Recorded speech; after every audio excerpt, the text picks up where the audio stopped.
Welcome back to It Tastes Like Burning. This is Matt. This is Jesse. And as usual, we got the old podcast notes. You can find us at ittasteslikeburningcast at gmail.com. You can find us at Twitter at itlbcast. It's the subreddit of itlbcast.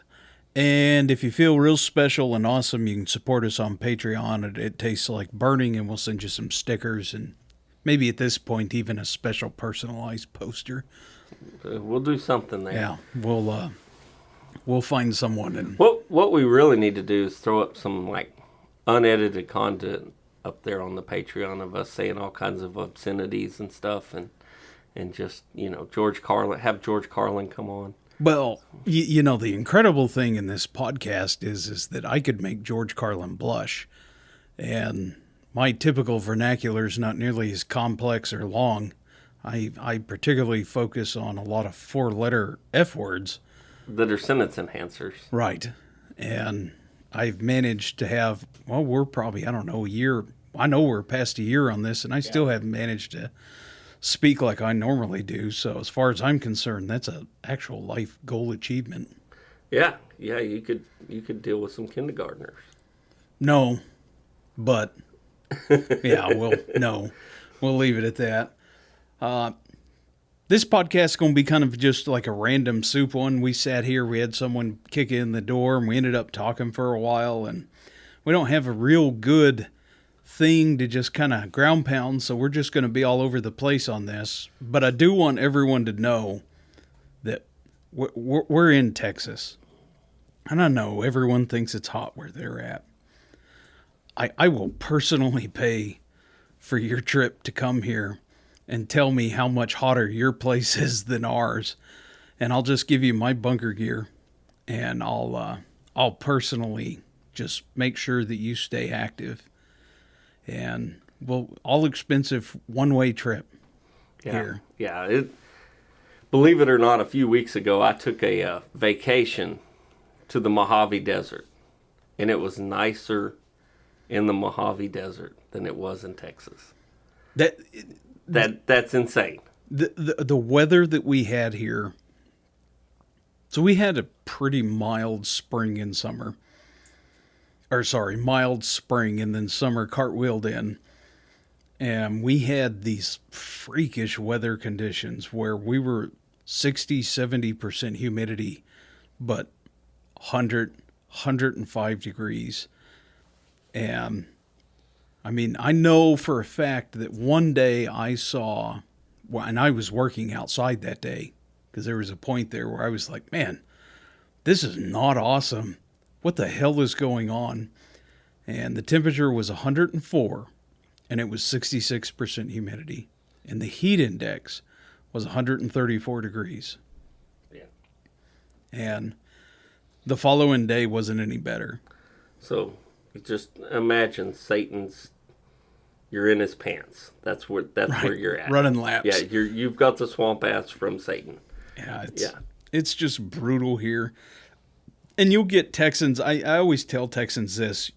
If you ever travel to Texas, you'll find that Texans are like some of the most least traveled people on the face of the earth.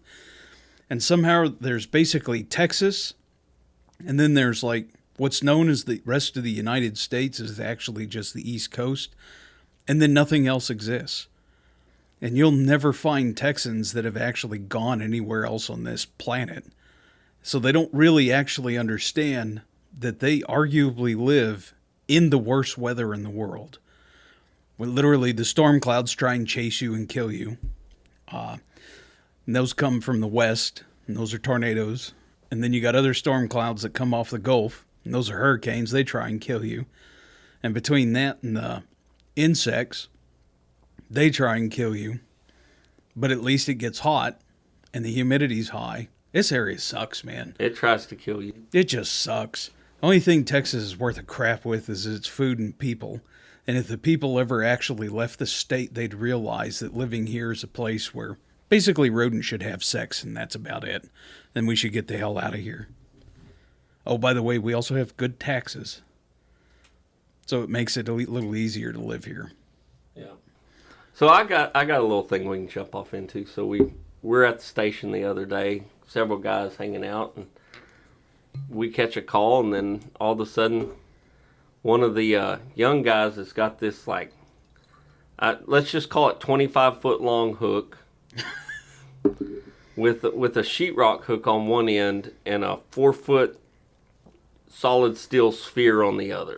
So, just to segue for half a second, the first time I saw this tool was the same time with you, and I about tripped on it and broke my neck trying to just get into the truck.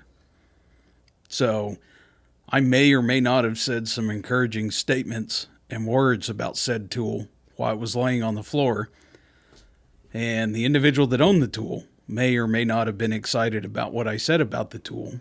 So But also may be a tool. Yeah. Accurate representation. It's like a personal dichotomy of them. Yeah. And somehow or another, that damn thing got left behind. And then you saw it. So carry on. Yeah. So it spurred some conversation, right? What in the hell is this thing, and what do you use it for? So turns out it's really only about 6 foot long, and it's got a sheetrock hook on one end and a sounding ball on the other end. That's about probably 6 inches. We'll call it 6 inches. Hollow steel sphere. That's painted bright blue. Bright blue. Yeah, it's got the blue balls. But beyond that, so this spurred this conversation. What the heck are you doing with this thing? What is it? Why do you have it? And what makes you think the cab of the truck is where you need to bring that, right? And so we dive off into this conversation, and basically we decide that's probably the worst idea in the world, is to show up with your own giant hook and try to cram it in the cab with you.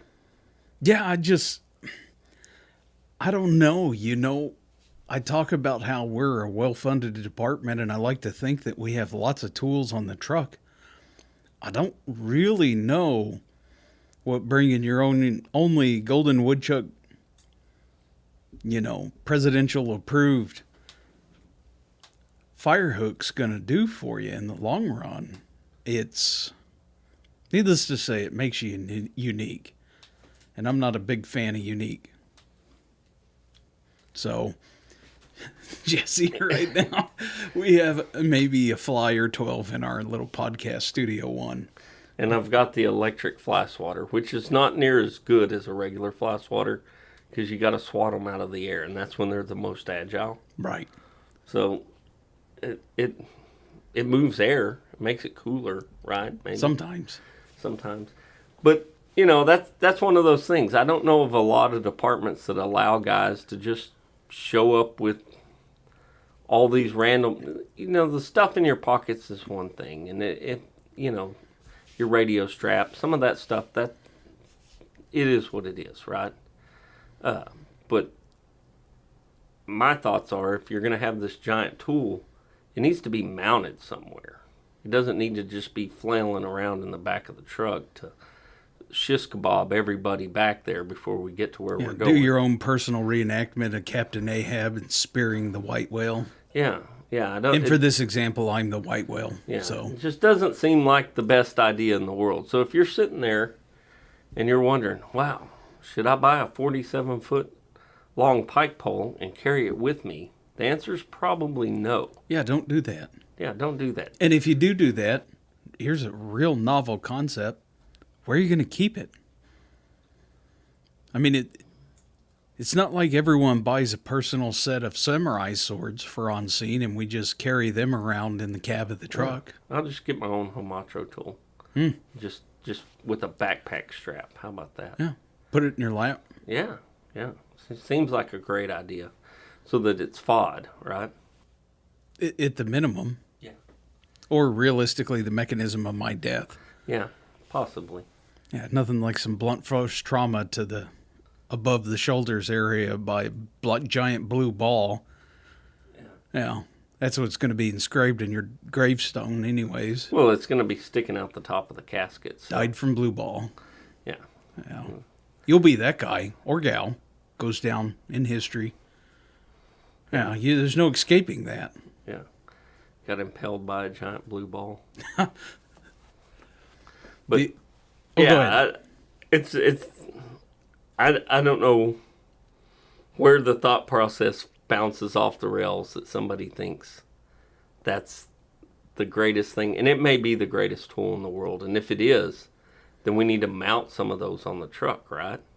Well, here's the stupid thing about it is that we saw the damn thing, and we're trying to figure out what it's done, what it does. And for me, I still emphatically argue that it's probably the best sheetrock tool on the face of the earth with that 6-inch ball.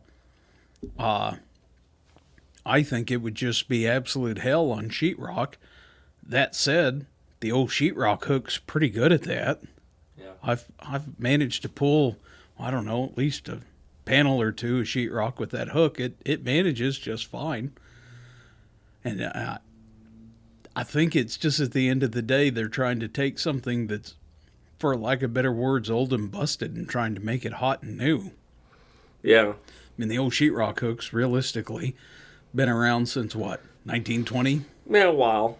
I mean, but we have all these other hooks, the sheetrock hooks and the rakes and all this stuff, trash hooks and whatnot, New York hooks, because the pike pole is not the greatest tool ever invented, right?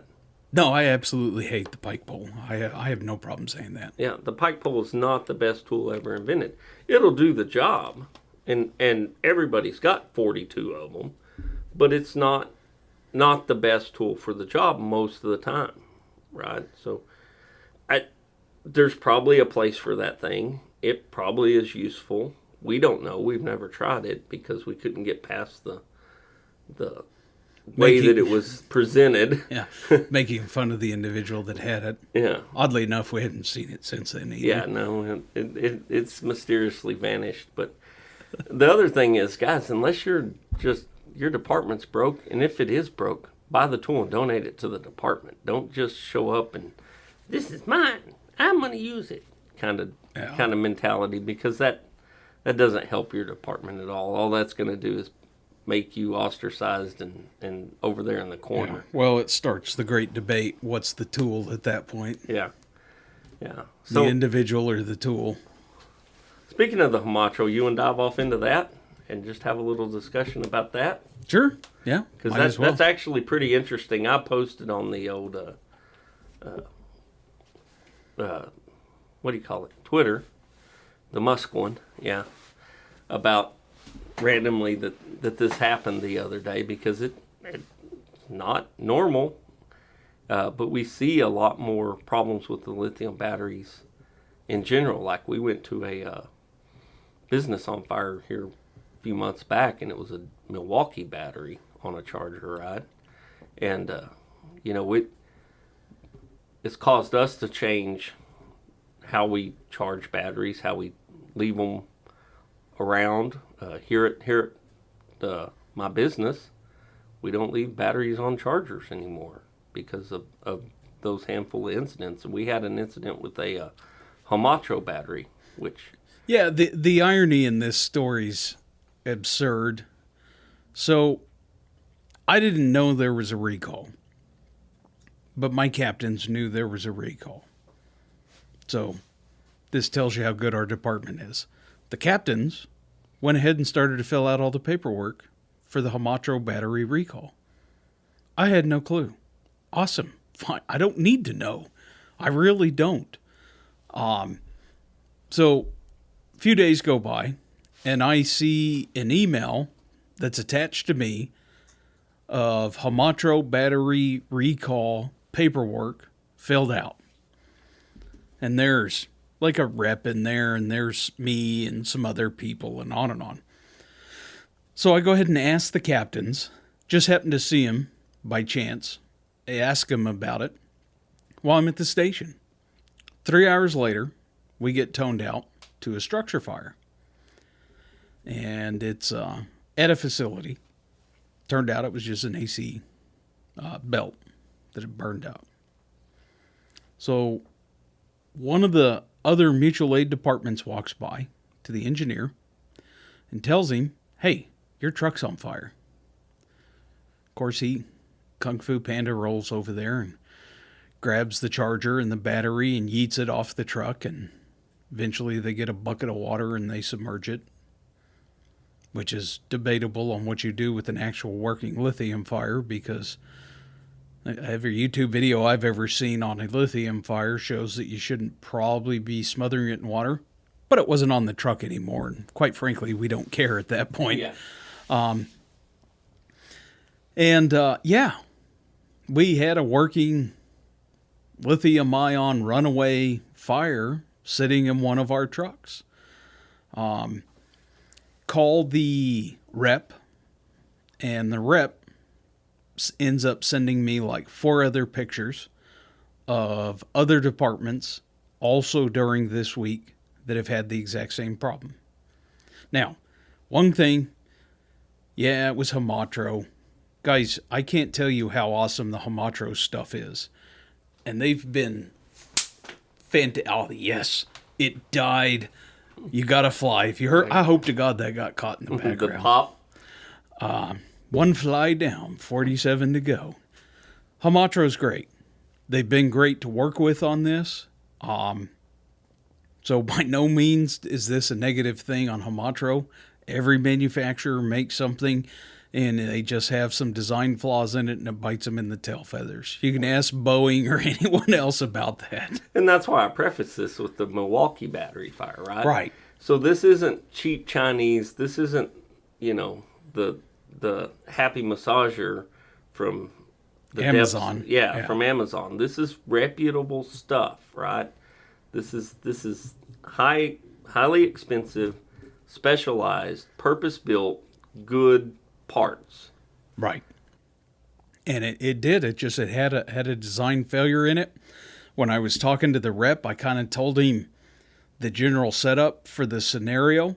We had a shoreline power. That's a thing that's important to us. We had the batteries and everything plugged in. And like I said, it's hot here, guys. So literally for us right now, if it's less than 105, we're having a cool day. That's mild. And if the humidity is less than 20%, then we're kind of worried. But realistically, the humidity here hovers between 25 and 45% with temperatures of excess of 100 degrees. It's literally the gateways of hell.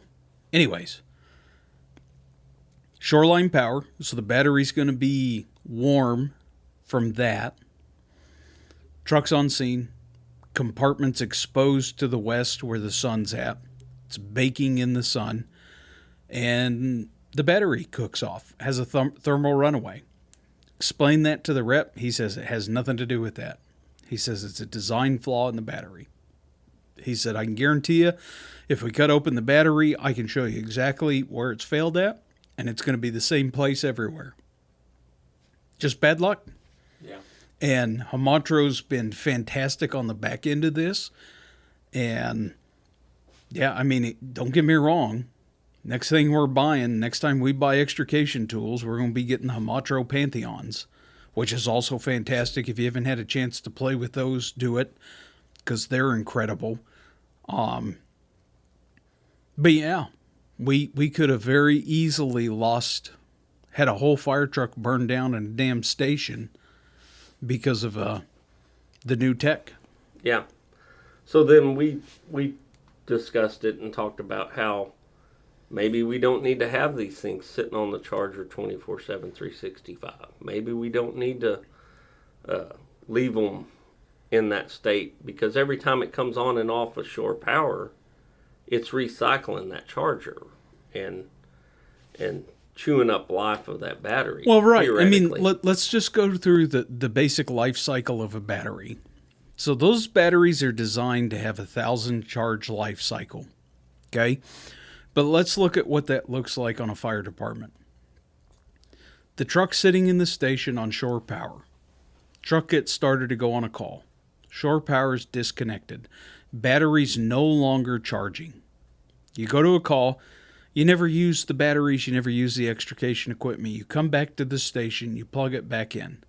Shore power is reconnected. It starts charging. I can guarantee you're actually inadvertently taking hundreds of cycles, intended cycles, off of that battery by improper use, by having it on shore power. Here's the other part of that. particularly with lithium-ion batteries. Lithium-ion batteries are very known for being a stable battery. So you charge the damn thing, and you come back a month later, and it's still charged at full. Realistically, over the course of maybe a month, it's lost 5 to 8% of the total power available to it. Well, what does that look like on scene? Well, the particularly the Hamatro Evo series is known for doing 32 full cuts with one charge. Well, have you ever been on an extrication where you've done 32 full cuts? No. No, let's be honest, no one has. No one's ever faced that. So realistically, even if the battery hasn't been charged for a month, it's okay.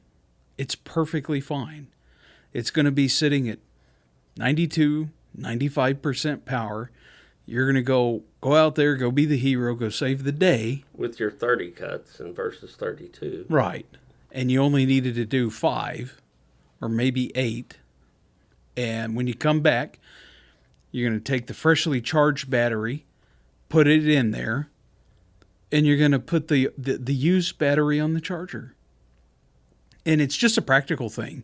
At the end of the day, I think so far in Texas, they've had 7 of these fires. And we're seeing it on the fire media, social media side Right.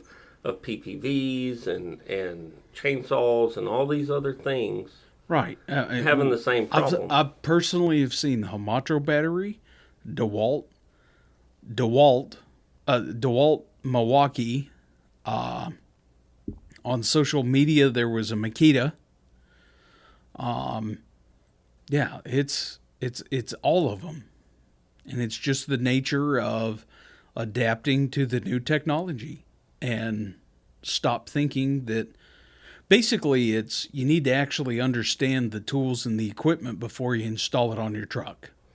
Yeah. That's really what it boils down to is that you need to understand that that battery holds a charge forever and that you don't need to have it on a constant charge source. And if you do have it on a constant charge source like Shoreline Power, that every time you disconnect it from Shoreline Power and then you get back to the barn and you put the truck to bed, that you're taking a cycle life off of that battery that never needed to be taken off that battery.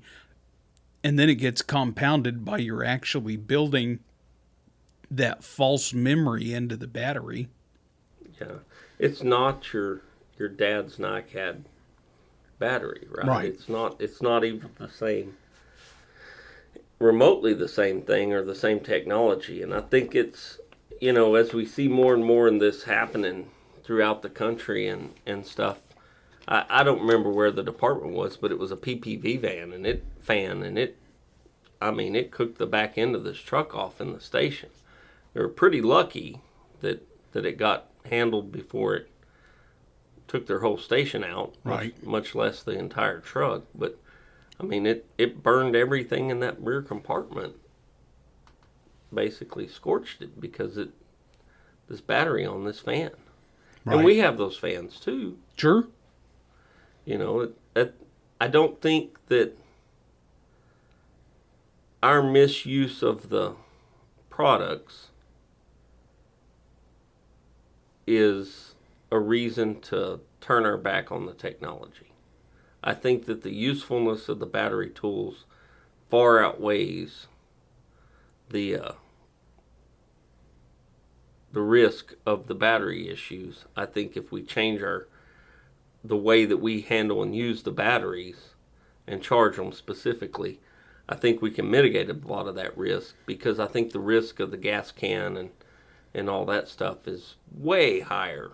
Like the maintenance and the repairs on the gasoline motors, the two-stroke saws and all that stuff. Like that's a constant battle that we deal with because it doesn't get used enough to be 100% all the time. And then you got some guy over there just pulling like hell on a rope for 30 minutes. It's not worth it. Right. Yeah, I mean, You can't take. I'm going to sound so douchebag when I say this. It's not a pride and tradition thing. Okay? So if you upgrade technology into the apparatus, you can't use old standard practices to take care of the technology. You cannot do that. It has to be to the new, hot and new manufactured understanding. And just to help completely alleviate Hamatro off of this, it was our fault. We screwed up. It had nothing to do with Hamatro. It was us. And we may have been able to prevent the battery from having a thermal runaway if we'd have been using it properly. That said, Hamatro did us a solid, and they went ahead and took pity on us and said, that sucks. And they gave us a new battery and a new charger. And we really appreciate that. Yeah, absolutely. That's what you call customer service, and that's why we're going to buy Hamatro again. Not to mention that we have 25 sets of this stuff. Yeah, we're so extrication tool poor, it's absurd. I still think we have more extrication tools than a city with 100,000 people. Possibly. Maybe two cities. Did we take the set off the jet skis? I don't think so. Okay. I think those are still on there. Okay. Yeah. Yeah. It literally is that absurd. But yeah, it's just you got to update your practices and be a little more in line with the technology and stop treating it like Jesse said with like the NiCad batteries, because the fact of the matter is they just aren't. I think one last thing we'll talk about here, and we'll be real vague in this one. One of the bigger things that a volunteer fire department can do is give not only its membership a sense of community and belonging, but that classic sense of the brotherhood and sisterhood and family.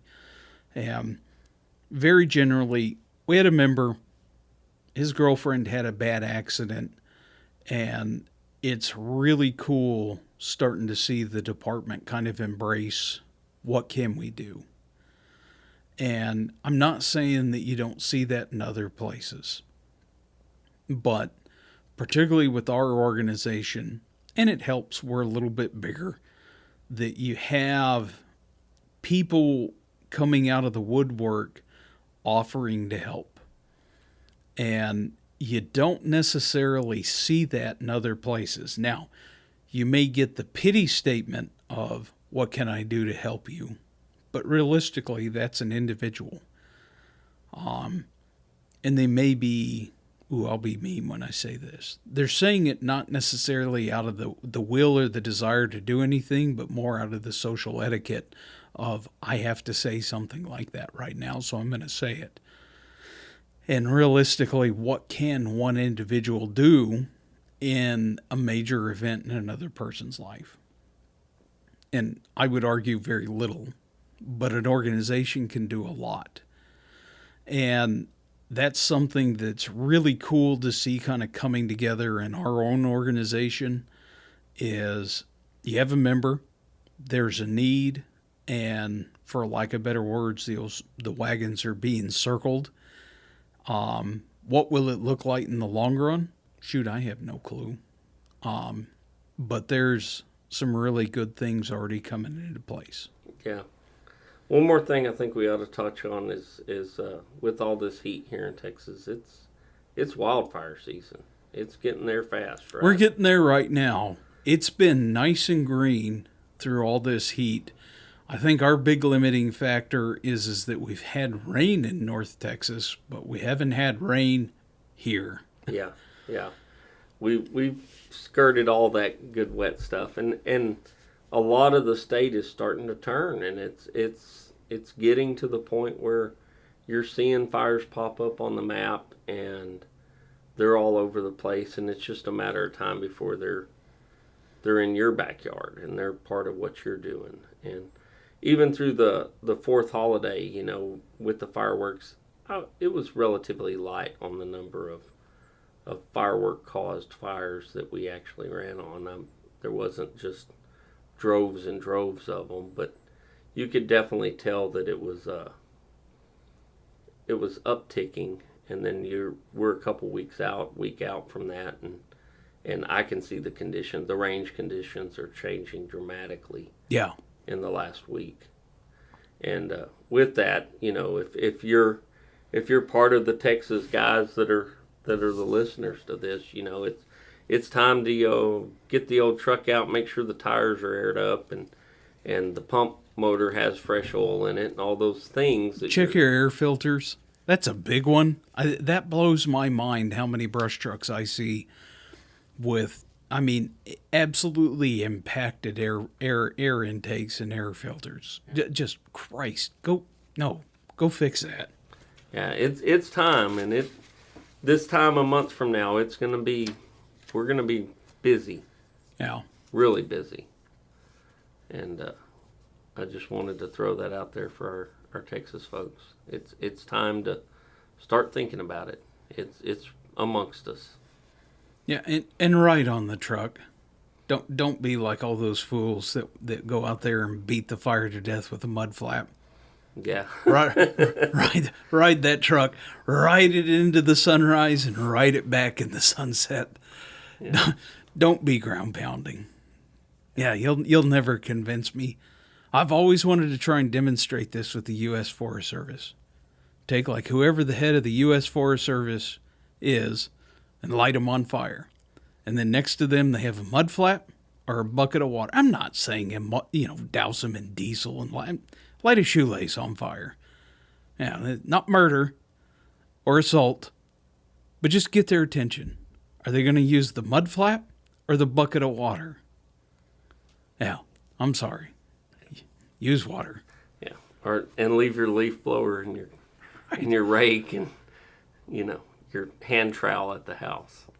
And if you're in our area, don't do any backburns. Maybe they work somewhere else, but not here. God. You want to talk about guarantee some work? Go do a backburn. Yeah. That's all I got. That's it. All right, short one for you guys today. Again, you can always reach out to us at ittasteslikeburningcast@gmail.com. If you're feeling real feisty, you can poke at us at Twitter at itlbcast. And if you're feeling spicy, you can find us on Twitter at itlbcast. And if you're feeling generous, find us on Patreon at It Tastes Like Burning. That's all I have. This is Matt. This is Jesse. Have a good evening.